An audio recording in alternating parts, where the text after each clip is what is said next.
Now that the iPhone X has launched to widespread critical acclaim and commercial success, doubts about the new device seem silly in retrospect.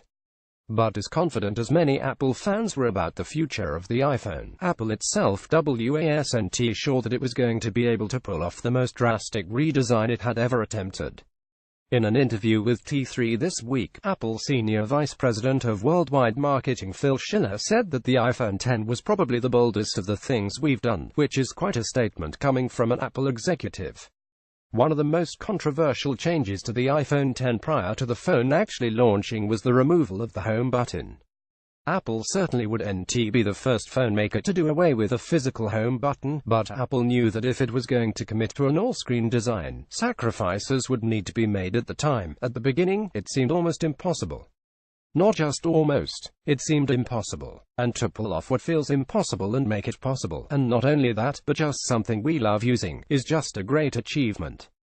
Clearly there was a point in the process where we had to commit to the fact that it would be a full top-to-bottom screen on the front with no home button, which means you're counting on Face ID working as where top and being as good. That's an exciting moment, when you have to sort of, the old saying, burn the boats. Leave the past behind, and commit. Knowing that the team was willing to make that gamble was a key point early enough in the process. As safe as Apple had played it over the last few generations, this was the time to go out on a limb and try something new.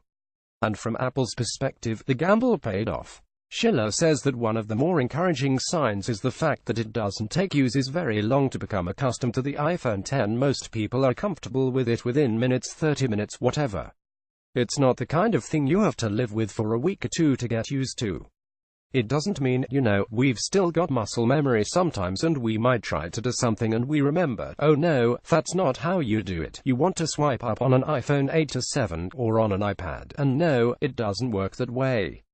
That, to me, is always the sign of some or our most advanced, best thought-out technology. They become intuitive incredibly quickly and change how you think about everything else you use. Unfortunately but unsurprisingly, when asked whether or not consumers should expect to see Face ID make its way to other Apple products in the future, Schiller simply said, "We try not to get ahead of ourselves."